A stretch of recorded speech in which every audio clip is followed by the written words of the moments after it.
எதை மறந்தாலும் அருணாச்சலனை மறவாதே மனமே. புதையல் இருக்கும் மலையது கேளு அருணாச்சலம் தானே.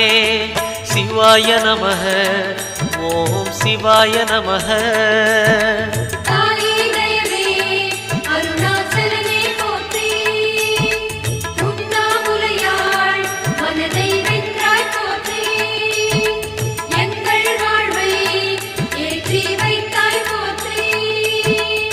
சிவாய நமக ஓம் சிவாய நமக.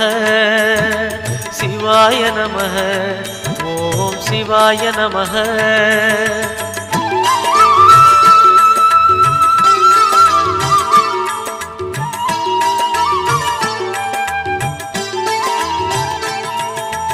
அணுவுமாகி அண்டமுமான கடவுள் யார் மனமே. மலையாயிறங்கி